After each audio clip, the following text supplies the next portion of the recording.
Astaghfirullah. Bismillahirrahmanirrahim. Assalamualaikum warahmatullahi wabarakatuh.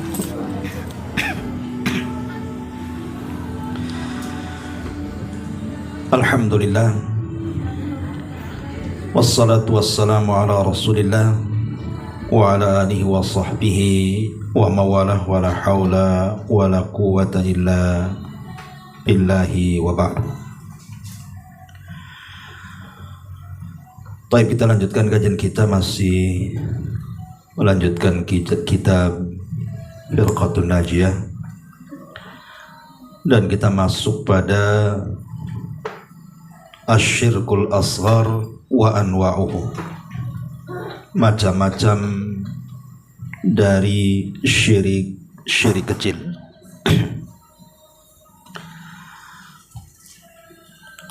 Ma'asyiral muslimin wal muslimat rahimani wa rahimakumullah.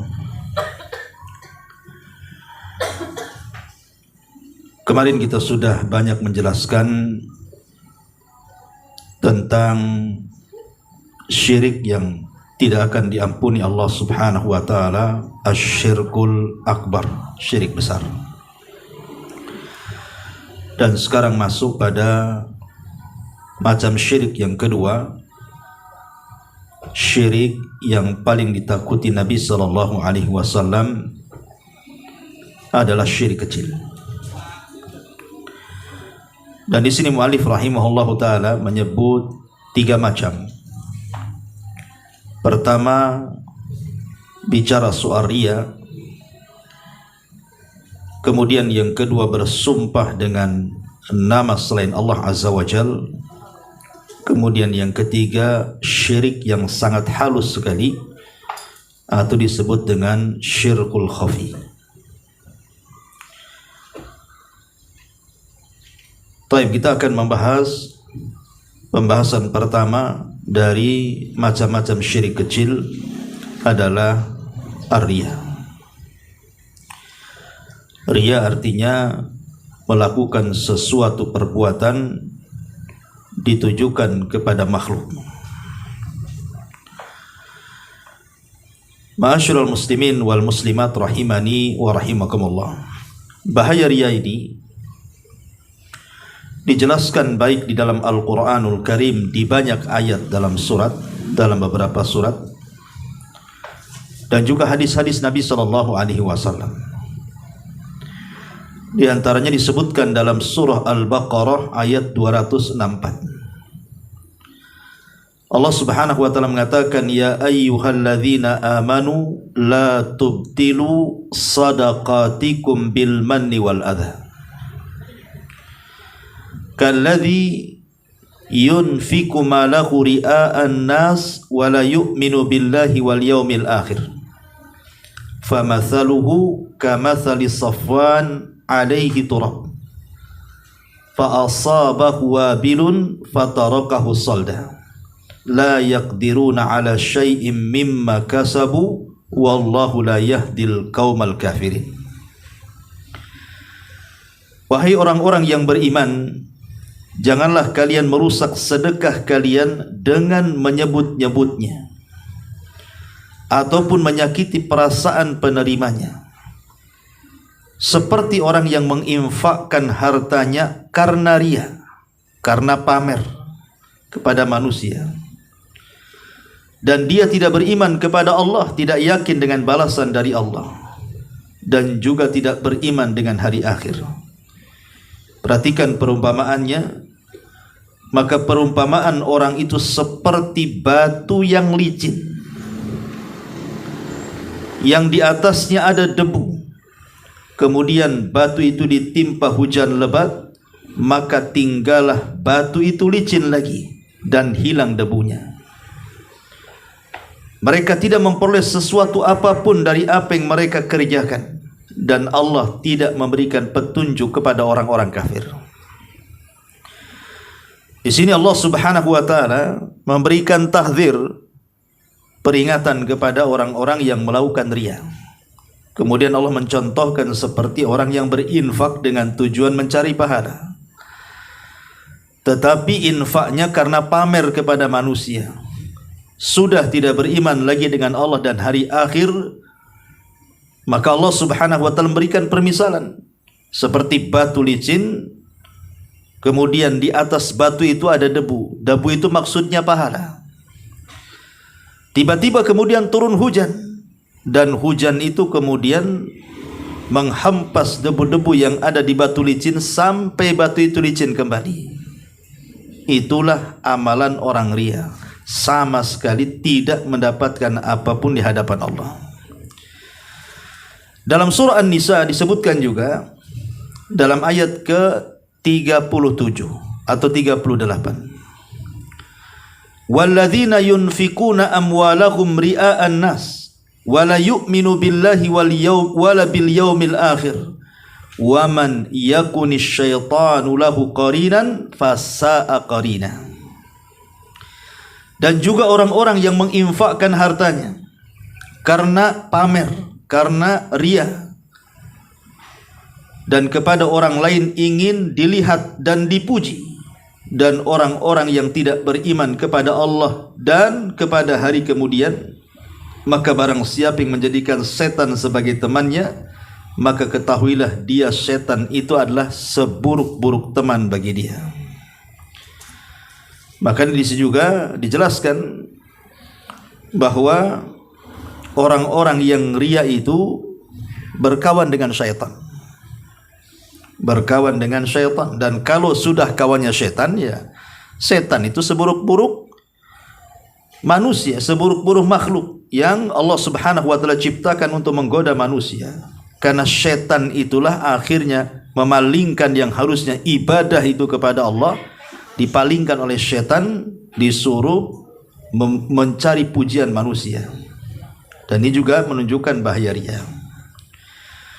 Kemudian juga disebutkan dalam surah Al-Anfal ayat 47,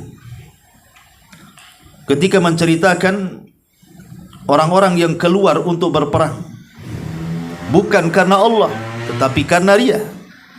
Allah katakan, wala takunu kalladzina kharaju min diyarihim bataran wa ria'an nas wa yasudduna an sabilillah.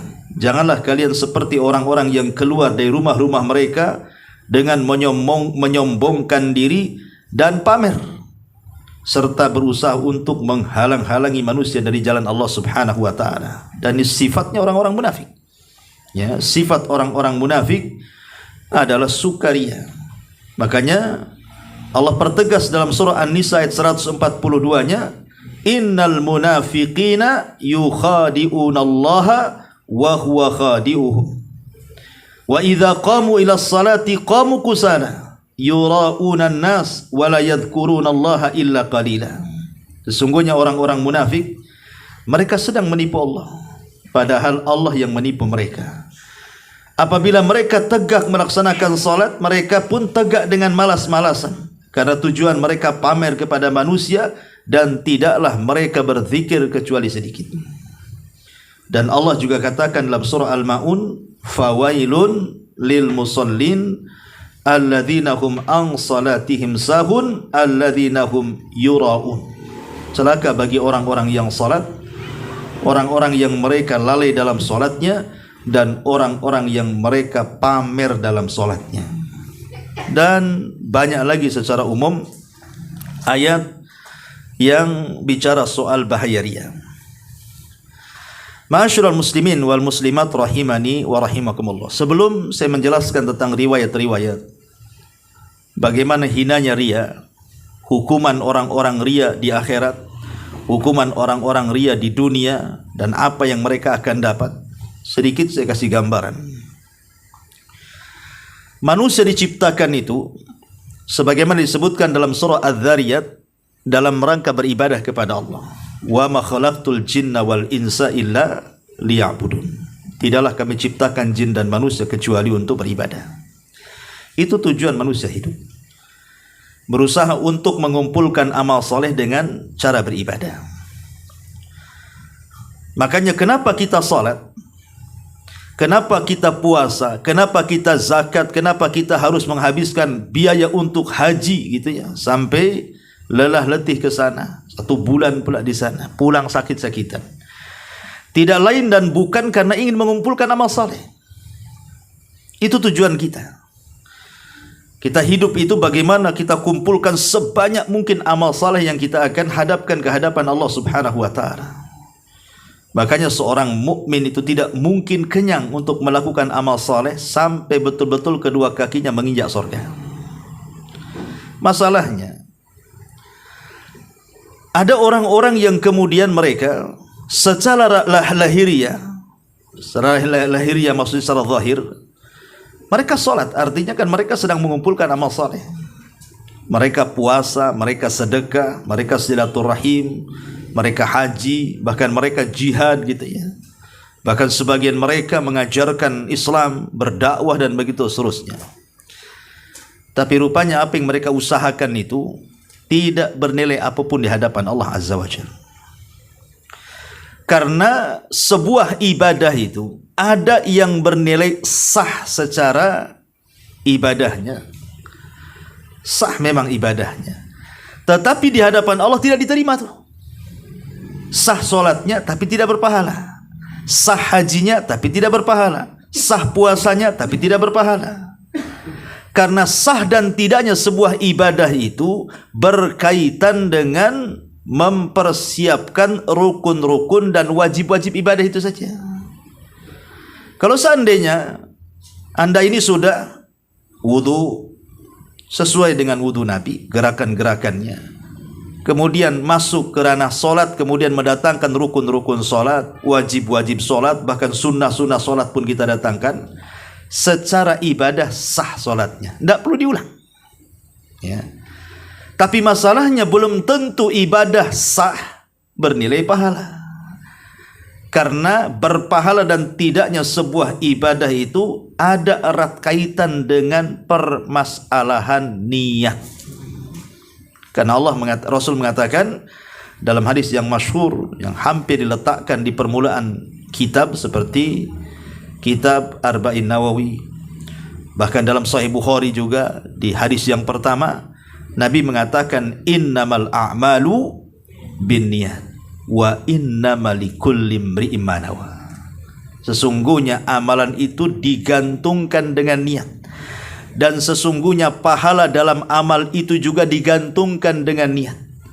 Maka barang siapa yang niatnya karena Allah dan Rasulnya, dia akan mendapatkan Allah dan Rasulnya. Tapi barang siapa yang niatnya karena dunia atau wanita yang dinikahinya, yang hendak dinikahinya, maka dia akan mendapatkan apa yang diniatkan saja. Artinya bahwa ibadah yang sudah didatangkan rukun dan wajibnya itu secara ibadahnya sah-sah saja, nggak perlu diulang lagi sholatnya, nggak perlu diulang puasanya, nggak perlu diulang hajinya, karena sudah sah. Tetapi masalah pahala itu bukan bicara soal mendatangkan rukun dan wajib saja, tapi lebih daripada itu adalah niat Anda ini ibadah untuk siapa? Nah, gitu ya. Untuk Allah atau untuk selain Allah?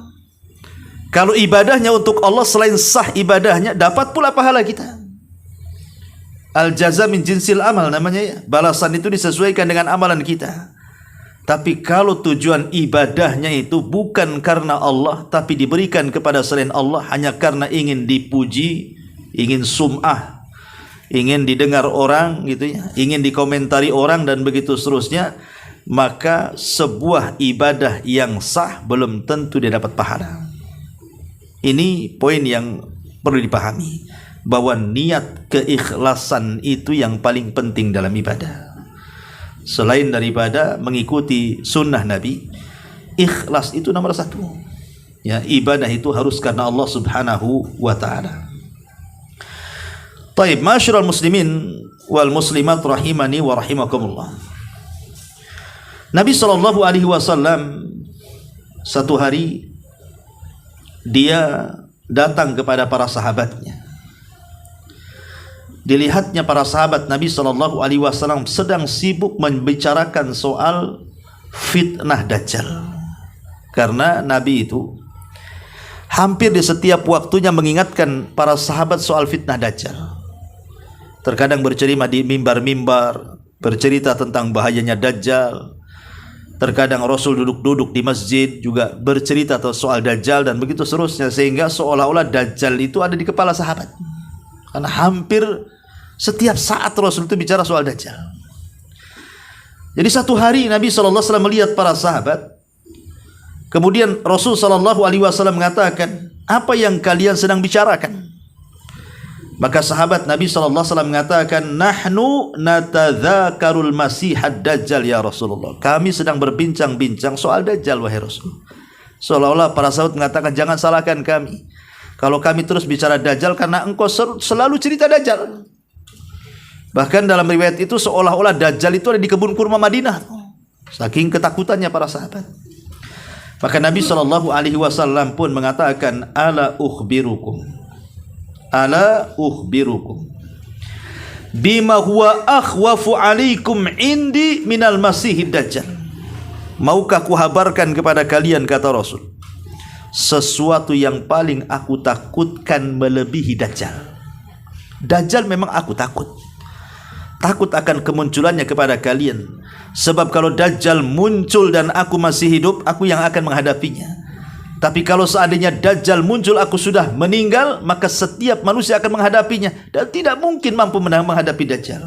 Tapi kata Rasul, ada perkara yang paling aku takutkan melebihi Dajjal. Kemudian Nabi SAW ditanya oleh para sahabat, qulna bala ya Rasulullah, tentu wahai Rasul, apa itu? Maka Nabi SAW mengatakan, asyirkul khafi. Asyirkul khafi an yakuma ar-rajulu yusalli fayuzayyinu salatahu lima yara min nadhari rajulin.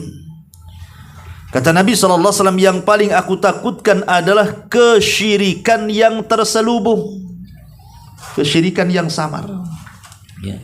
Kemudian Rasul mencontohkan seorang laki-laki yang berdiri sholat, kemudian dia menghiasi sholatnya, membagus-baguskan bacaannya, membagus-baguskan gerakannya, mengindah-indahkan berdirinya, melama-lamakan ruku dan sujudnya. Pokoknya bagaimana caranya solatnya itu dipandang manusia. Fayuzayyinu salatahu, dia pun mengindah-indah solatnya. Lima yara min nadhari rajul, supaya dapat penghargaan manusia, dapat pujian manusia, dapat like dari manusia. Lihat, Nabi SAW sampai mengatakan bahwa riya itu jauh lebih bahaya dibandingkan fitnah Dajjal. Pertanyaannya kenapa? Bukankah Dajjal itu fitnahnya dahsyat? Bahkan dalam hadis Rasul mengatakan tidak ada fitnah dari sejak Adam diciptakan sampai kiamat dibangkitkan melalui fitnah Dajjal.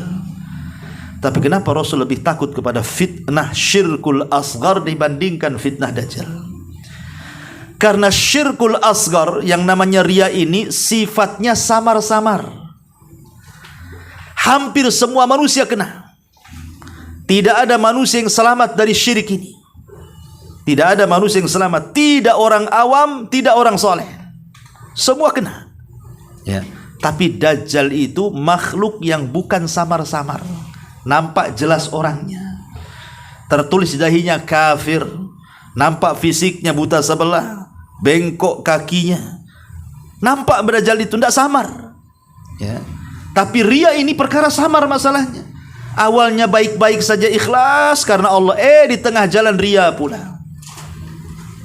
Siapa yang tahu betapa banyak, dan kita bisa rasakan tuh awalnya tidak punya dosa, jadi punya dosa akhirnya.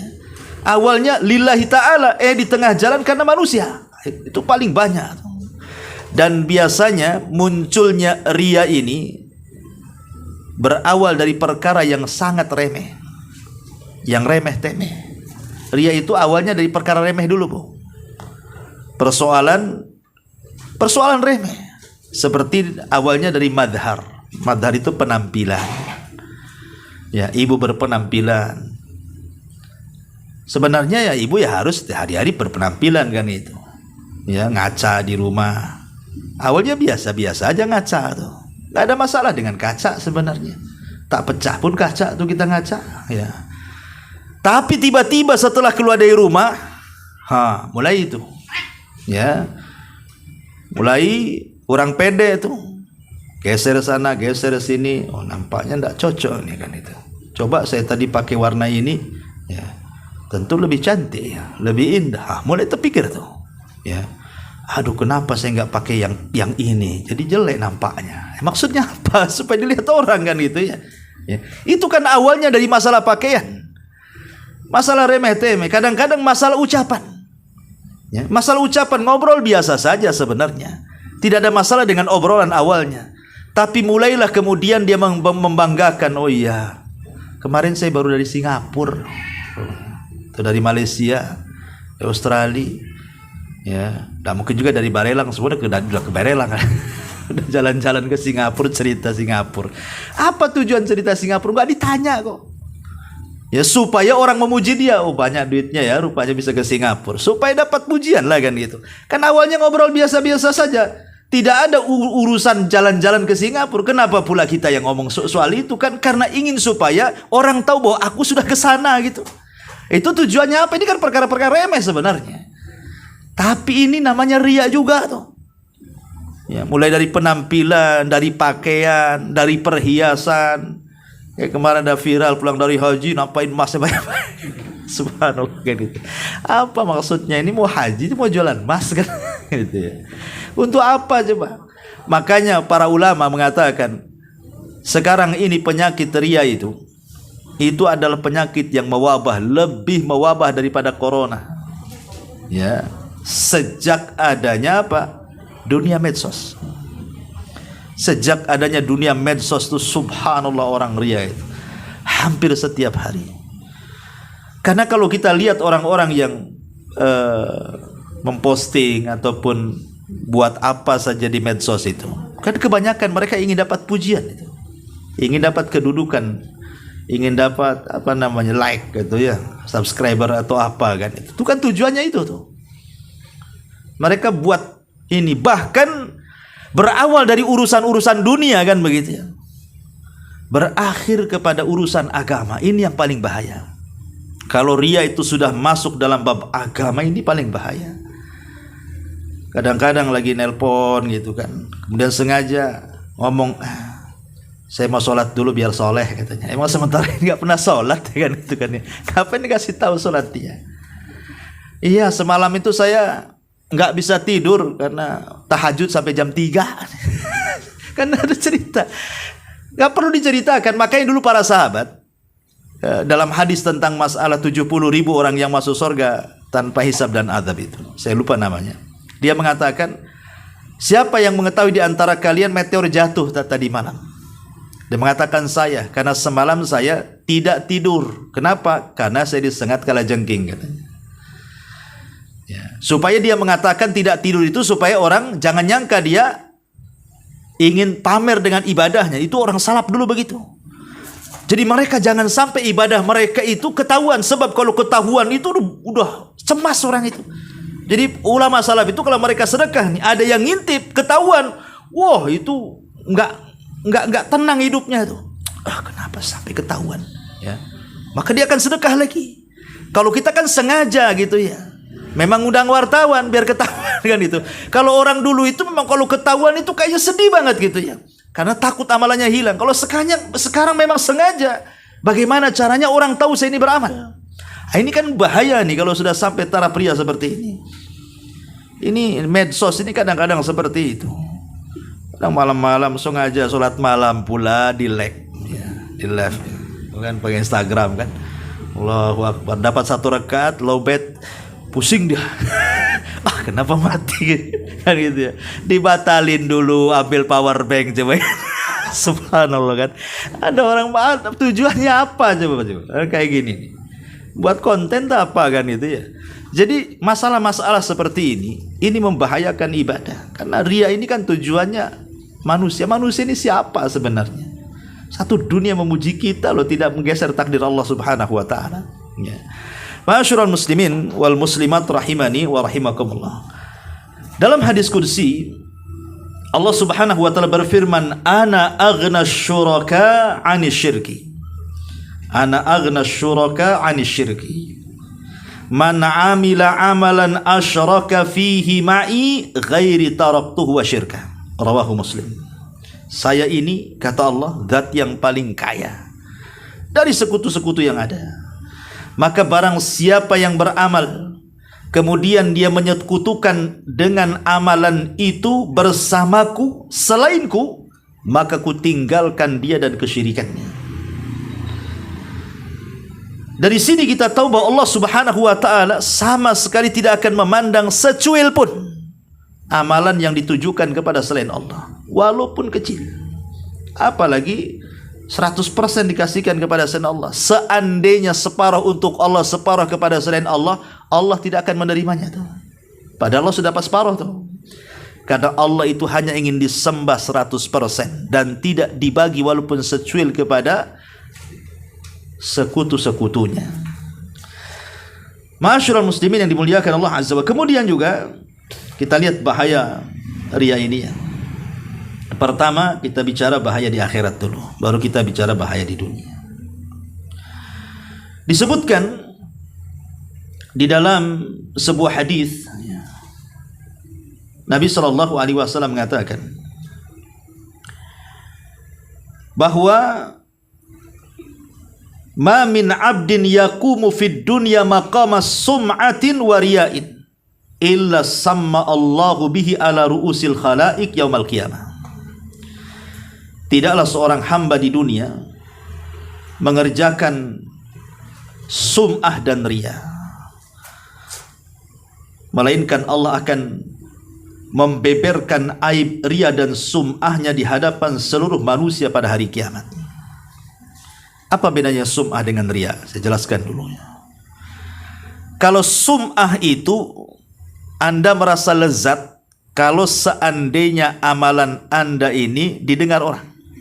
Jadi kalau kita beramal, kemudian amalan kita ini didengar orang, ya, kemudian orang yang mendengar amalan kita ini memuji kita, rasanya telinga kita ini sedap banget, enak gitu, ya. Enak sekali kalau ada orang yang memuji, telinga kita nih merasa sedap. Tapi kalau riya itu menampakkan amalan bukan ingin didengar tapi dilihat. Kalau sum'ah itu kan ingin didengar, kalau riya itu ingin dilihat. Ya sebenarnya sama juga, intinya mendapatkan pujian kan gitu, cuman wasilah berbeda. Kalau sum'ah itu ingin didengar, kalau riya itu ingin dilihat. Contoh yang sederhana lah yang sering saya contohkan kepada ibu bapak yang dimuliakan Allah Azza wa Jalla. Seperti pamannya ibu ini nyumbang ke pesantren saya, ke Jabal Uhud, ya, kemudian ngomong, Ustadz jangan dikasih tahuin dari saya ya, tapi untuk laporan tidak usah. Gimana kalau hamba Allah saja? Tidak perlu, saya lillahi ta'ala, terserah Ustadz lah untuk pembangunan. Kan bagus tuh. Berarti yang tahu hanya saya dengan ibu aja yang nyumbang tuh, nggak ada yang tahu kan gitu. Karena ibu bilang ditulis hamba Allah tak mau, mau dibuat kwitansi pun tak mau, betul-betul diserahkan lillahi ta'ala. Yang tahu hanya ibu, saya dan Allah saja. Masalahnya kemudian teman ibu datang, sama-sama nyumbang ke Jabal Uhud. Kemudian saya ngomong, kenal enggak dengan Ummu si Anu tuh? Oh itu tetangga saya. Kemudian saya katakan, Masya Allah, dia tiap bulan datang loh nyumbang ke sini. Enggak mau disebut nama, enggak mau ditulis, enggak mau dikasih kwitansi. Ikhlas luar biasa ibu itu kan. Akhirnya kemudian kawannya mengatakan, oh iya betul ya. Pulanglah kawannya, bertamu sama ibu. Tadi saya ketemu Abu Merah katanya, Masya Allah anti ini memang banyak kali nyumbang ke Jabal Uhud ini. Kenapa nggak ngomong-ngomong biar kita sama-sama? Ya, kalau sampai di sini ibu tolak, itu nggak benar Abu Merah itu, ibu selamat. Kalau ibu katakan begitu ya, itu nggak benar Abu Merah itu, nggak pernah saya nyumbang ke Jabal Uhud, mana ada itu dia aja pandai-pandai ngomong. Ya, kalau sampai di sini ibu tolak, ini tidak benar, ibu tetap menjaga keikhlasan. Tapi kalau ibu kejar pertanyaannya, itu yang jadi masalah. Kapan berjumpa dengan Abu Humairah? Mulai nanya dia. Kemarin saya ke Jabal Uhud, Abu Humairah ngomong apa? Mulai dikejar-kejar lah itu. Ini kalau udah ngejar-ngejar, itu waktu Abu Humairah ngomong ada Ustaz Soleh nggak di situ? Ini mulai ini. Ada berapa orang? Terus dikejar sama dia pertanyaan tuh. Kenapa? Karena setiap jawaban sedap tuh. Sedap terus. Itu namanya sum'ah. Ya, ini bukan riya, ini sum'ah namanya. Dia sedap, dia dikejar pertanyaan itu supaya dia terus mendengar pujian, terus mendengar pujian. Nah, ini bahaya. Namanya sum'ah. Ya. Beda dengan ria. Kalau ria itu memang ingin dilihat orang. Terang-terangan dia ingin dilihat orang. Ya, seperti yang sering saya contohkan, ada orang dia kepancing gitu kan, nyumbang, bilang saja nama ibu badi tulis, jangan. Hamba Allah saja katanya. Oke, setiap nyumbang hamba Allah, setiap nyumbang hamba Allah. Jadi satu papan itu pengumuman infak itu ada mungkin 20 nama hamba Allah itu, tapi satu orang. Akhirnya kemudian tetangganya nyeletuk, anti ini kaya, usaha lancar, tak nampak pula nyumbang ke masjid. Ya. Apa kata ibu? Kau lihat di papan pengumuman itu 20 hamba Allah itu siapa itu? Nah, itu saya loh itu. Itu ria tuh. Itu bukan sum'ah, itu ria namanya. Ya, karena ingin dilihat. Nah, itulah bedanya ria dengan sum'ah. Tapi dua-duanya syirik kecil, tidak boleh. Dua-duanya pamer supaya diketahui kebaikannya sehingga dapat pujian. Inilah yang kemudian Nabi SAW mengatakan, tidaklah seorang hamba di dunia, ma min abdin yakumu fid dunya maqama sum'ati wa riya'in, mengerjakan sum'ah dan ria, illa samma Allahu bi ala ru'usil khalaiki yaumal qiyamah, kecuali Allah akan beberkan aibnya dan sum'ahnya di hadapan seluruh manusia pada hari kiamat. Al-Imam Al-Hafidh Ibn Hajar rahimahullahu ta'ala dalam kitabnya Fathul Bari memberikan catatan makna hadis ini, apa maksudnya, bahwa Allah akan membeberkan aibnya pada hari kiamat gara-gara ria dan sum'ah itu. Kata beliau ada dua makna. Makna yang pertama, artinya seandainya seseorang itu mengesankan bahwa dia telah melakukan satu amal soleh, tapi sebenarnya dia tidak melakukannya, cuman mengesankan saja. Contoh umpamanya, antum ngeletakkan arang di dahi supaya nampak ahli sujud, banyak kan itu. Saya nggak ada hitam-hitamnya, ambil arang sate itu, gosok-gosok di sini, ya kan? Sebenarnya bukan ahli sujud, ya, cuman terkesan kan gitu ya, dikesankan dia ahli sujud supaya orang nyangka dia ahli sujud. Atau mungkin ya matanya dimurung-murungkan kan itu, banyak khusyuk ini, ahli apa ini? Kan itu. Atau pegang-pegang perut sering meludah, padahal selagi sariawan supaya orang nyangka dia sedang puasa. Padahal dia tidak puasa, tidak ibadah, hanya mengesankan saja. Berarti kan dia berdusta tuh. Dia tidak melakukan ibadah tapi mengesankan kepada orang seolah-olah dia ahli ibadah. Orang ini akan dibongkar aibnya pada hari kiamat, bahwa orang ini para pendusta. Ini makna yang pertama. Ya. Makna yang kedua, bahwa ada orang-orang yang kalau tadi kan mengesankan sebuah ibadah padahal tidak ibadah. Ini betul-betul ibadah, tapi mengesankan ibadahnya seolah-olah ikhlas karena Allah. Seolah-olah ibadahnya itu lillahi ta'ala karena Allah, padahal hatinya tidak ada terbentik sedikit pun karena Allah. Murni karena manusia, ingin dapat pujian manusia, tapi kesannya itu seolah-olah ikhlas. Ya. Ibu sedekah, saya ikhlas loh, ambil aja. Kan kesannya ikhlas kan, dia ngomong ikhlas malahnya kan. Ikhlas nggak bu? Ikhlas Ustaz, Masya Allah, ikhlas kan itu. Tengoklah di grup Jabal Uhud tuh, kok tak nampak laporan saya ini. Ada saya nyumbang disebut-sebut sama Ustaz. Gitu. Padahal udah ngomong ikhlas tuh kan. Ini namanya mengesankan dia ibadah karena Allah, tapi sesungguhnya bukan karena Allah. Ini akan dibongkar pada hari kiamat. Ini maksudnya Nabi SAW tadi, ma min abdin yakumu fid dunya maqama sum'ati wa riya'in illa samma Allahu bihi ala ru'usil khalaiki yaumal qiyamah. Tidaklah seorang hamba di dunia mengerjakan sum'ah atau riya, melainkan Allah akan membeberkan aibnya, riya dan sum'ahnya di hadapan khalayak manusia pada hari kiamat. Dan ini sangat malu sekali. Karena begini ya, kalau kita bercerita sedikit tentang hari kiamat di padang mahsyar, manusia itu memiliki beberapa catatan. Ada yang disebut dengan catatan umum. Catatan umum maksudnya setiap para nabi dan umatnya itu diletakkan di satu catatan. Umpamanya Nuh dan kaumnya diletakkan di satu catatan, Ibrahim dan kaumnya, Syuaib dan kaumnya, Saleh dan kaumnya, dan semua para nabi, termasuk Rasul kita Muhammad SAW dan seluruh umatnya diletakkan di satu catatan. Jadi satu catatan itu ya ada Abu Bakarnya, ada Umarnya, ada Utsmannya, ada para sahabatnya, ada para tabi'innya, ada para imam madhabnya, termasuk kita masuk di situ. Ya, ini catatan besar namanya. Tapi ada juga catatan khusus di mana masing-masing orang itu punya catatan. Yang jadi masalah ketika manusia dikumpulkan kemudian dibacakan catatan umum itu. Di mana Abu Bakar ini amalannya, ini jihadnya, ini sedekahnya, ini ini Umar, ini Utsman, ini sahabat. Nah, tentu mereka orang-orang baik. Pas giliran kita, rupanya kita dibacakan amalnya tapi ria, ini dusta orang ini sok-sok ikhlas tapi enggak, macam-macam dibongkar itu. La takhfa minhu khafiyah. Tidak mungkin ada yang tersembunyi di hadapan Allah. Dan disitulah rasa malu yang luar biasa yang kita akan dapati di hadapan manusia. Jangankan di hadapan manusia seramai itu. Seandainya di tengah-tengah ibu pengajian saja yang jumlah orang tidak banyak, adalah seseorang itu tahu aib kita, malunya luar biasa. Padahal hanya diketahui jemaah pengajian, besoknya nggak ngaji lagi tuh. Malu kan itu. Umpamanya dia ngambil uang kawannya gitu ya. Pas pula di pengajian ketahuan ada CCTV. Mulai disebar di medsos mamanya, di grup pengajian saja. Padahal kemarin ribut-ribut siapa lah yang ngambil uang itu. Rupanya ada CCTV di situ. Rupanya ada salah satu umat yang ambil. Nampak pula CCTV-nya.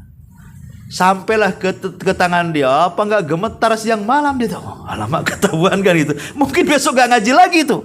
Itu hanya sebatas orang pengajian. Ini pada hari kiamat yang kumpul itu ribuan manusia. Dari mulai sahabat Rasul sampai yang terakhir mati kan itu. Kita dipermalukan di hadapan manusia seperti itu. Mana enggak malu? Ya. Kan inilah siksaan orang-orang yang sum'ah dan riya pada hari kiamat. Ya. Ma'asyiral muslimin wal muslimat rahimani wa rahimakumullah. Kemudian Nabi SAW juga mengatakan, man samma Allahu bihi wa man yura'i illahu bihi. Barang siapa yang memperdengarkan, maka Allah akan memperdengarkan tentangnya, dan barang siapa yang memperlihatkan, maksudnya riya, maka Allah pun akan memperlihatkan tentang aib-aibnya. Nah, ini juga kurang lebih. Ini satu siksa, betul-betul dipermalukan di hadapan manusia. Maka siksa yang kedua lebih daripada itu. Bukan hanya dipermalukan, tetapi dihadapkan kepada Allah, dan di hadapannya sudah ada siksa yang menunggunya. Karena orang yang ria itu adalah orang yang pertama disentuh api neraka. Ya. Lihat sebuah hadis dari Abi Hurairah radhiyallahu anhu. Nabi SAW mengatakan, awal man tusyu'ira bin nari yaumal qiyamah. Orang yang pertama disentuh api neraka pada hari kiamat. Dalam riwayat, inna awalan nas yuqda yaumal qiyamah. Orang yang pertama akan dihisab pada hari kiamat. Siapa mereka? Rajulun istashhada. Seorang laki-laki yang mati syahid. Bayangkan. Orang yang mati syahid pula yang dihadapkan kepada Allah. Padahal orang yang mati syahid kan jelas tuh kalau masuk surga tanpa hisab tuh. Tetapi lihat, ini amalan syahadah ini bukan amalan biasa, ini amalan besar. Karena tidak semua orang bisa jihad. Hanya orang punya keberanian saja. Ya. Tapi rupanya tidak semua orang yang berjihad yang punya keberanian, rupanya tidak semua karena Allah. Ada juga karena selain Allah. Padahal sudah jelas-jelas di hadapannya nyawa meregang loh. Ya. Maka Rasul mencontohkan seorang laki-laki yang mati syahid. Fa'utiya bihi, didatangkan ke hadapan Allah. Fa'arrafahu ni'amahu fa'arrafaha. Tiba-tiba dibentangkan layar tancap. Kemudian ada film. Bagaimana dia sedang berjihad itu. Bagaimana dia sedang menghunus pedangnya melawan musuhnya. Wah, luar biasa sengitnya dalam peperangan itu. Ditampakkan tuh di hadapan dia. Kemudian Allah Subhanahu wa taala mengatakan, fama amilta fiha. Kamu di situ itu lagi ngapain? Ya, maka orang ini mengatakan, ya Rabb, qataltu fika hatta ustushitu. Aku berperang karenamu sehingga aku mati syahid. Maka Allah mengatakan, kadzabta, dusta kamu. Dusta kamu. walakinnaka qatalta li an yuqala jari au syuja faqad qila. Engkau ini berperang bukan karena ingin mati syahid, aku tahu. Engkau ini berperang hanya ingin supaya manusia menyebut engkau pahlawan, pemberani, orang hebat, ya. Dan itu sudah ma'ruf, sudah diketahui. Maka Allah mengatakan, hei malaikat, seret orang ini, masukkan ke neraka. Kemudian yang kedua, wa rajulun ta'allamal ilma wa 'allamahu. Seorang laki-laki yang punya ilmu dan dia ajarkan ilmunya. Dalam riwayat seorang laki-laki yang pakar Quran dan dia ajarkan Qurannya. Rupanya sama, dibentangkan amalannya di hadapan dia saat dia ngaji tengah malam, saat dia ngaji diundang ke sana kemari. Pokoknya betul-betul ditampakkan tuh amalannya selama di dunia. Ke sana kemari dia mengaji, ke sana kemari dia mengajarkan ilmunya.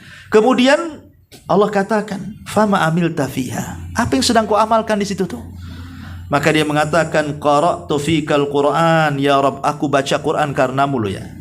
Wa ta'allamtul ilma fik, aku belajar ilmu, wa 'allamtu, dan mengajarkannya, li ajlika ya Rabb, karenamu ya Rabb. Tapi Allah mengatakan, kadzabta, dusta kamu. Oh, kamu itu pendusta. Kau ini mengajarkan ilmu, mengajarkan Quran supaya orang menganggap kau seorang alim, kau seorang qari ahli Quran. Maka Allah mengatakan kepada malaikat, seret orang ini, masukkan ke neraka.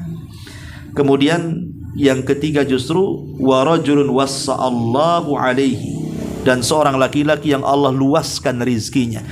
Tidak ada satu tempat untuk sedekah kecuali sedekah. Ada masjid butuh sedekah, ada anak yatim butuh sedekah, ada orang susah sedekah, janda susah sedekah. Tidak ada satu tempat kecuali sedekahkan. Dan itu digambarkan di hadapan dia, di hadapan Allah itu. Bagaimana dia tiap malam bawa harta ke sana kemari. Allah mengatakan, fama amil tafiyah. Betul, apa yang sedang kau amalkan itu? Oh, itu tasaddaqtu fika ya Rabb, aku sedang bersedekah karenamu ya Rabb. Maka Allah mengatakan, kadzabta, dusta. Dusta kamu. Engkau ini walakinnaka fa'alta liyuqal huwa jawad. Kau ini mengamalkan supaya orang mengatakan kau ini dermawan saja. Itu sudah ma'ruf. Maka Allah katakan kepada malaikat, seret orang ini, masukkan ke neraka. Lihat, 3 amalan ini bukan amalan remeh. Mati syahid bukan amalan remeh. Mengajarkan ilmu bukan mudah. Bertahun-tahun orang di pesantren itu baru sampai cerdas, kemudian bisa berdakwah atau menghafal Quran sampai jadi qari kan itu. Ataupun menyumbangkan harta. Bukan mudah cari harta dari miskin jadi kaya tiba-tiba suruh nyumbang itu.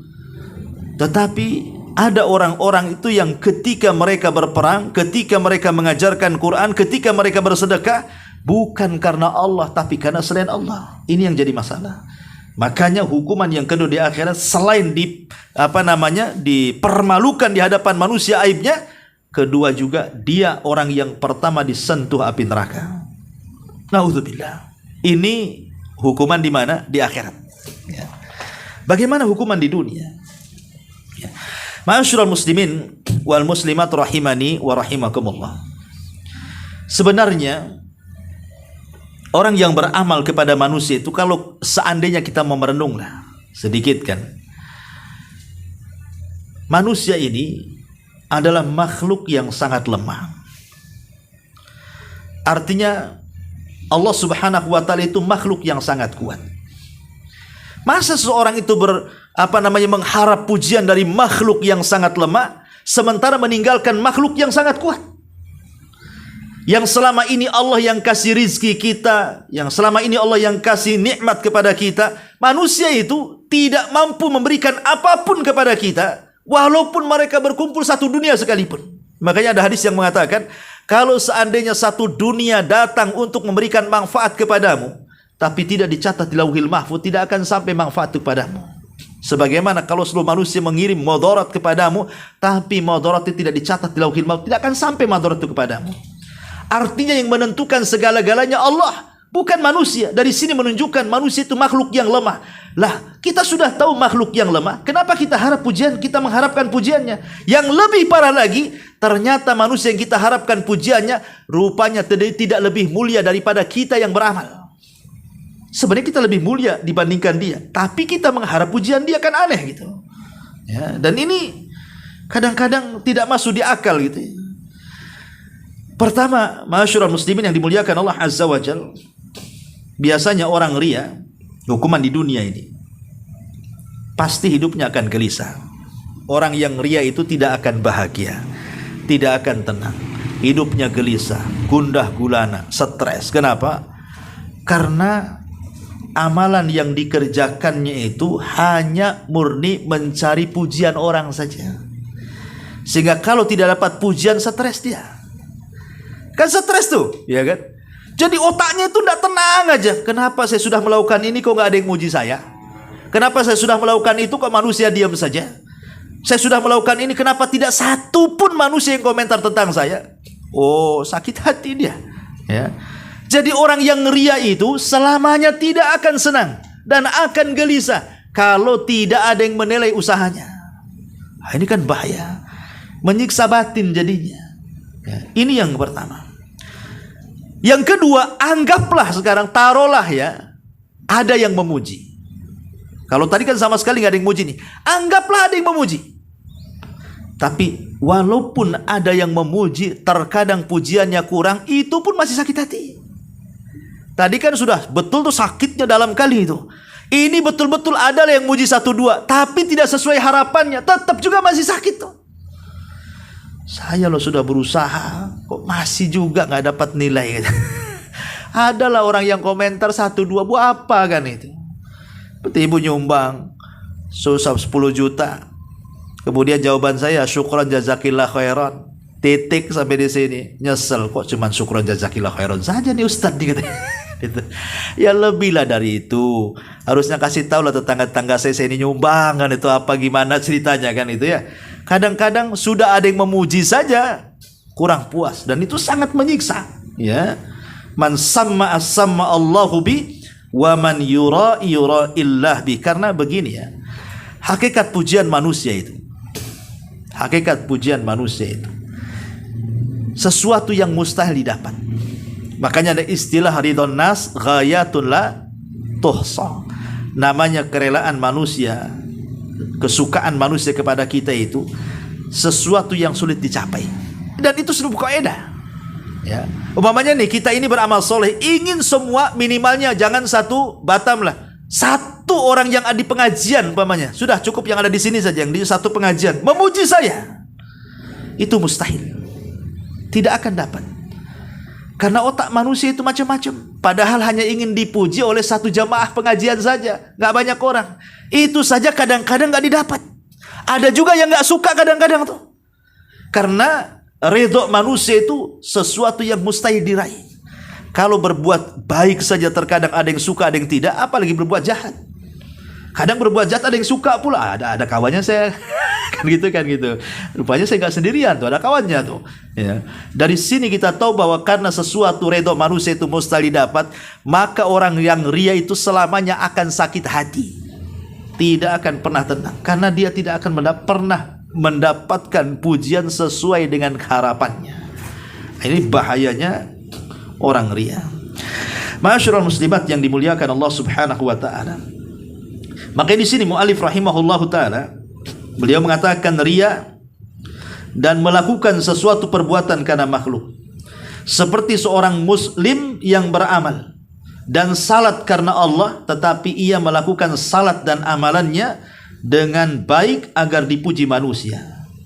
Allah Subhanahu wa taala berfirman, "Faman kana yarji liqa'a rabbih falyamal amalan shalihan wa la yusyrik bi ibadati rabbih ahada." Barang siapa yang mengharap perjumpaan dengan Tuhannya, maka hendaklah dia mengerjakan amal saleh dan janganlah ia mempersekutukan seseorang pun dalam ibadah kepada Tuhannya. Kemudian Rasul bersabda, "Inna akhwafa ma akhafu alaikum asyirkul asghar." Ar-riya. Yaqulullahu yaumal qiyamah, "Idza jazan nasu bi a'malihim idhabu ila alladhina turauna fid dunya fangduru hal tajiduna indahum jaza." Rawahu Ahmad. Sesungguhnya yang paling aku khawatirkan atas kalian adalah syirik kecil, maksudnya ria. Pada hari kiamat ketika Allah memberi balasan kepada manusia atas perbuatannya, maka Allah akan katakan, "Pergilah kalian, hei orang-orang ria, kepada orang-orang yang kalian tunjukkan amalanmu kepada mereka di dunia. Lihat apa yang kau dapat balasan dari sisi mereka, dari orang-orang yang kau harap pujiannya." Jadi Allah berlepas diri dari orang ria itu. Seolah-olah gini nanti pada hari kiamat, Bu. Ibu yang sudah merasa sholat, merasa puasa, merasa haji, merasa apa kan, sudah merasa tuh. Sehingga dia datang kepada Allah, ya Allah, aku sudah sholat untukmu, aku sudah puasa untukmu, aku sudah zakat untukmu, silaturahim untukmu, bla bla bla, macam-macam dari ibadah. Ya, kata Allah, apa maksud kalian? Kalian sholatlah bukan untukku, kalian puasa bukan karenaku, kalian sedekah bukan karena tujuan mengharap pahalaku. Kalian kan sholat sedekah karena mereka ini. Karena ingin mendapatkan dari mereka ini. Sekarang kalian pergi kepada mereka itu. Ambil balasan dari mereka. Jangan ambil balasan dari aku. Seolah-olah ingin katakan seperti itu. Kira-kira orang-orang yang kita harap pujiannya di dunia akan memberikan balasan pada hari kiamat? Mustahil. Mereka sendiri mencari pahala untuk menyelamatkan diri mereka di hadapan Allah Azza wa Jalla. Ini kan ngeri sekali. Ya. Makanya kalau kita lihat bercermin, sebenarnya penyakit riya ini adalah penyakit yang sangat bahaya. Dan orang yang berusaha untuk menghilangkan riya itu salah satu kategori daripada jihadun nafsi. Dia sedang berjihad melawan hawa nafsunya. Jadi kalau dia berhasil menghilangkan riya, kemudian beramal karena Allah Subhanahu wa taala, berarti dia akan dapat dua pahala tuh. Pahala menghilangkan riyanya dan pahala jihadnya. Ya. Dan itu sebesar-besar jihad, melebihi jihad daripada pedang. Lihat tadi orang yang mati syahid, dimasukkan ke neraka kan? Jelas-jelas dia mengangkat pedang. Jelas-jelas dia mati syahid secara zahir. Tapi Allah katakan, hei malaikat, seret dia ke neraka. Karena dia mati syahid bukan karena aku, tapi karena ingin disebut pahlawan. Berarti jihad melawan riya itu lebih besar dibandingkan jihad mengangkat dengan pedang. Ya, karena memang melawan riya ini bukan perkara mudah. Kita lihat bagaimana keajaiban-keajaiban ikhlas yang dilakukan para ulama salaf, ya. Biar kita tahu bagaimana mereka itu berusaha menjaga amalannya supaya mereka tidak riya. Salah satu yang sering saya ceritakan kepada antum semuanya dan juga para ummahat adalah kisah daripada Ali ibn Husain. Ali ibn Husain atau dikenal dengan Zainul Abidin, satu-satunya yang hidup dari keturunan Husain di Karbala. Semua putra-putra Husain itu meninggal di Karbala, kecuali Ali ibn Husain atau dikenal dengan Zainul Abidin, yang hidup. Karena ketika itu dia sedang sakit di tenda. Jadi melihat saudara-saudaranya dibantai, ya. Ali bin Hasan ini termasuk ayahnya juga dibantai, Husain ibnu Ali. Dia pengen juga mengangkat senjata, tapi karena nggak sakit dia nggak sanggup mengangkat pedang pun tak sanggup karena dia sedang sakit. Ya. Makanya kemudian oleh saudaranya Husain ini namanya Fatimah. Ada mengatakan Zainab kalau nggak salah. Ya. Kemudian dibopong, maksudnya mau dihantar ke medan peperangan. Husain nampak ketika itu dan meminta kepada Zainab untuk diselamatkan anaknya ini. Biarlah dia satu-satunya yang hidup, selamatkan dia. Akhirnya diselamatkan sama bibi-bibinya tuh. Dari situlah dia selamat. Jadi satu-satunya keturunan Husain yang selamat dari kalangan laki-laki itu hanyalah Ali bin Husain atau dikenal dengan Zainul Abidin. Maka siapapun yang mengaku Habib, keturunan Nabi dari jalur Husain, harus lewat nasabnya Zainul Abidin. Karena cuma satu dia saja yang selamat masalahnya. Tapi kalau Hasan itu tinggal dua orang. Jadi kalau mengaku turunan Nabi dari jalur Hasan, maka harus lewat dua anak putranya. Kalau dari Husain cuma satu, ya. Husain ibn Ali Zainul Abidin. Zainul Abidin ini memang Allah Subhanahu wa taala karuniakan rizki yang luas. Rizki yang luas di Madinah itu. Sehingga dengan rizki yang luas itu dia bisa bersedekah. Tapi masalahnya sedekahnya aneh. Ali bin Husain ini jam 1, jam 2 malam dia keluar ngangkut gandum sendirian, nggak ada yang tahu. Jadi dia hanya meletakkan gandum-gandum itu hampir di sekitar 70 orang fakir miskin yang ada di kota Madinah. Pokoknya setiap waktunya mengambil gandum sudah ada di depan pintu. Setiap habis gandum dan mau ngambil gandum lagi, mau beli lagi, ada lagi di depan pintu. Tidak pernah habis tuh gandum orang miskin. Baru setelah kemudian Ali bin Husain meninggal dunia, baru hilanglah gandum-gandum itu. dan orang-orang yang selama ini mencela Zainul Abidin dan menuduh dia bakhil, baru mereka sadar. Rupanya yang selama ini ngasih makan fakir miskin di kota Madinah itu siapa? Zainul Abidin. Ya. Dan itu diketahui dari pundak Zainul Abidin yang kapalan bahasa kitanya karena sering ngangkut barang. Baru ketahuan sama pemandi jenazahnya itu. Dengan meninggalnya beliau, maka hilang pula sedekah tengah malam di tengah-tengah kota Madinah. Ini kata ulama bagaimana Zainul Abidin mengajarkan kepada kita tentang keikhlasan. Ikhlas ini seperti ini. Kalau bisa amalan itu jangan diketahui kecuali dia dengan Allah Azza wa Jalla. Itu disebut shadaqatus sir namanya. Sedekah rahasia. Sampai orang yang disedekahinya nggak tahu. Kalau kita kan masih tahu orang yang disedekahinya kan. Datang, nampak nih orang miskin, terimalah Bu dari saya. Nah, masih ketahuan sama orang yang nyumbang kan. Kalau Zainul Abidin ini orang yang disumbang aja nggak tahu.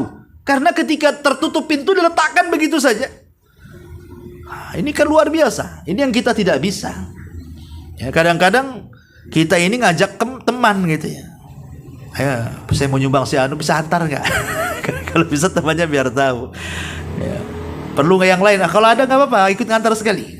Nah, biar makin ramai katanya. Padahal tujuannya biar dia tahu bahwa dia sedang bersedekah kan itu ya. Nah ini satu cerita daripada siapa? Ali bin Husain Zainul Abidin. Kemudian kisah yang kedua datang daripada A'mash. Ya, berkata A'mash, "Kuntu inda Ibrahim An-Nakhai." Kata A'mash ini, A'mash bercerita tentang kawannya namanya Ibrahim An-Nakhai. Dua-duanya ulama salaf. Ya, A'mash dan Ibrahim An-Nakhai ini. A'mash ini mengatakan, "Kuntu inda Ibrahim An-Nakhai." Aku ketika itu sedang berada di sisi Ibrahim An-Nakhai. Wa huwa yaqra fil mushaf. Dan ketika itu dia sedang membaca Quran dengan memegang mushaf Al-Quran. Fasta'dzana alaihi rajulun faghattal mushaf wa qala la yarani hadha anni aqra'u fihi kulla sa'atin. Tiba-tiba, ini kan dua-dua orang ini sedang baca Quran nih. Di sampingnya A'mash. Kalau A'mash itu kan memang dari hafalannya karena dia matanya buta, tidak buta permanen. Kalau buta permanen bahasa Arabnya namanya a'ma. Tapi kalau A'mash itu ya agak rabun lah. Ya katarak mungkin begitu ya. Ibrahim An-Nakhai ini sedang berdua nih di masjid, sedang mengaji. Sementara A'mash mengaji dengan hafalannya, Ibrahim An-Nakhai sedang memegang mushaf. Ya. Tiba-tiba kemudian ada salah satu muridnya masuk ke masjid. Ista'dzan meminta izin kepada Ibrahim An-Nakhai ini. Takut ketahuan kalau dia sedang baca Quran, dia ambil serbannya, ditutup mushafnya. Ditutup mushafnya. Kemudian dia pun mengatakan, "La yarani hadza." Jangan sampai orang ini tahu diriku anni aqra'u fihi kulla sa'atin, bahwa aku membaca Quran itu sebenarnya setiap waktu. Setiap aku masjid dulu, cuman orang enggak tahu kalau dia itu sedang baca Quran. Seolah sedang sandar aja, istirahat gitu. Padahal depannya ada mushaf, setiap ada orang ditutup, setiap ada orang ditutup. Kalau nggak ada orang ngaji lagi, ya tutup lagi. Nah, begitulah orang dulu. Kalau sekarang nggak siaran langsung, live kan gitu. Biar tahu suaranya indah. Sengaja kan, coba lihat. Kadang-kadang saya lihat di medsos ini, kadang-kadang ada perempuan sudah tidak pakai auratnya nampak, ngaji pula dengan suara indah, kemudian ditulis itu suara paling indah satu dunia. Ya biasalah kan, biasa tema judul di medsos kadang-kadang ngagetin orang kan Bu. Seperti orang mancing dapat ikan paus, rupanya ikan lele yang dapat kan. Sudah ditengokin, mana pausnya, lele yang dapat dia kan. Hanya judulnya itu kan ngelabui orang tuh, supaya orang bisa nonton kan. Ya, berdusta dia. Ya, jadi masyarul muslimin yang dimuliakan Allah ini menunjukkan bagaimana ulama salaf itu sampai seperti itu. Ini kisah A'mash dan juga Ibrahim An-Nakhai. Kemudian juga kisah lain adalah datang daripada Abul Hasan Muhammad ibn Aslam At-Tusi. Hadza Abul Hasan Muhammad ibn Aslam At-Tusi yaqul anhu khadimuhu. Yaqulu anhu khadimuhu. Abu Abdullah kana Muhammad yadkhulu baitan wa yughlaqu babuhu wa yadkhulu ma'ahu kuzan min ma'in falam adri ma yasna hatta sami'tu ibnan saghiran lahu yabki buka'ahu fanahathu ummuhu Fakultu laha ma hadzal buka. Faqalat inna Abul Hasan yadkhul hadzal bait fayaqra'ul Qur'an wa yabki fayasma'uhu sabiyyun fayuhkihi fa idza arada an yakhruja ghasla wajhihi fala yura alaihi athar al-buka. Dikisahkan Abul Wahid Ibn Zaid menghabarkan Abul Hasan Muhammad Ibn Aslam At-Tusi ini diceritakan oleh pembantunya. Jadi Abul Hasan namanya Muhammad Ibn Aslam At-Tusi ini diceritakan oleh pembantunya. Jadi Abu Abdillah kunyahnya. Muhammad Ibn Aslam At-Tusi ini kalau tengah malam dia masuk ke kamarnya, kemudian dikunci dari dalam tuh pintunya, sambil membawa kuz itu cangkir, entah untuk apa cangkir kosong itu, dibawanya ke dalam kamar itu. Nggak tahu apa yang dilakukan dia, sampai satu hari mendengar ada anak kecil menangis. Ada anak kecil menangis, seolah-olah anak kecil menangis. Padahal yang menangis itu siapa? Muhammad Ibn Aslam At-Tusi. Ya, sampai terisak-isak, sampai kayak anak-anak menangis itu. Ya. Maka ibunya kemudian terbangun. Akhirnya berusaha mengetuk pintunya. Maka ketika mengetuk pintunya langsung terdiam dia dari tangisannya. Kemudian dia berpura-pura ngambil air, kemudian dibasuhnya mukanya seolah-olah tidak tampak kalau dia habis menangis. Ini kan luar biasa, menghapuskan bekas tangisan supaya orang tidak tahu kalau dia sedang ibadah dan menangis gitu. Kalau kita kan tidak. Kadang-kadang kita ini diperlihatkan ibadah kita. Contoh nih hari Kamis gitu ya. Oh makan gak? Saya lagi puasa. Nah dikasih tahu pula. Padahal kalau dia ngomongkan ana belum selera kan enak gitu bahasanya kan. Afan ya ana enggak belum selera ini baru masih kenyang kan enak. Enggak, dikasih tahu ibadahnya. Saya lagi puasa. Kebetulan saya sudah setahun. Nah, dibilang setahun. Senin Kamis kata. 1 tahunnya disebutkan Senin Kamis. Insya Allah tahun depan itu puasa Daud. Disebutkan lagi tahun depannya itu loh. Rencananya itu. Supaya apa maksudnya itu? Dikasih tahu lagi. Ya, jadi kita ini subhanallah memang bukannya dihilangkan bahwa kita ini sedang beribadah, cukuplah kita tahu dengan yang tahu dengan kita dengan Allah saja, malah dikasih tahu pula manusia. Nah, ini juga hati-hati ya. Ini juga masuk pada masalah riya gitu ya. Taib ma'asyiral muslimin yang dimuliakan Allah Azza wa Jalla, dan banyak lagi sebenarnya ini karena sudah 5:30. Taib sampai di sini. Sebelum saya tutup 1-2 pertanyaan silakan kita buat tanya jawab.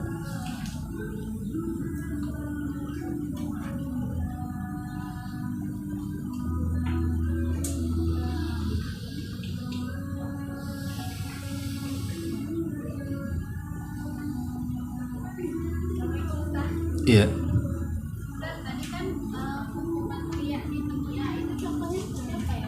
Gimana? Hukuman riya ketika di dunia. Ya maksudnya riya itu kan tujuannya ingin mendapatkan pujian. Riya itu tujuannya betul-betul murni ingin mendapatkan pujian. Tapi terkadang pujian itu tidak didapati dia, sehingga dia pun tidak tenang. Jadi maunya dia sholat udah capek-capek dia sholat gitu ya, tapi nggak ada yang muji kan. Akhirnya sia-sia jadi kesannya kan. Gerakannya itu dia capek-capek saja, nggak dipuji orang, akhirnya dia nggak senang. Sudah sholatnya capek, nggak dapat pahala, nggak dapat pujian. Lalu apa kegunaan gerakan-gerakan dari awal sampai akhir itu? Atau dia sudah capek nih cari harta, 1 bulan dia kumpulkan uang tuh. Dia bekerja siang malam, lelah letih, keringat bercucuran, banting tulang, kepala di bawah kaki di atas, macam-macam lah istilahnya orang susah ketika kerja tuh. Tiba-tiba bersedekah. Sedekahnya ingin dapat pujian orang. Rupanya gak ada yang muji. Sudah dia capek 1 bulan kerja, kemudian hilang uangnya begitu saja. Allah pula tidak balas sedekahnya. Pujian orang pula tidak diterima dia. Apa gak stres dia hidupnya? Nah itulah maksudnya hukuman di dunia tuh. Orang riya seperti itu. Stres hidupnya karena tidak mendapatkan keinginannya. Ya, wallahu a'lam.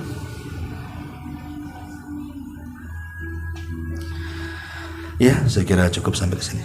Mudah-mudahan ada manfaatnya. Subhanallah wa bihamdika asyhadu an la ilaha illa anta astaghfiruka wa atubu ilaik. Allahu ta'ala. Assalamualaikum warahmatullahi wabarakatuh.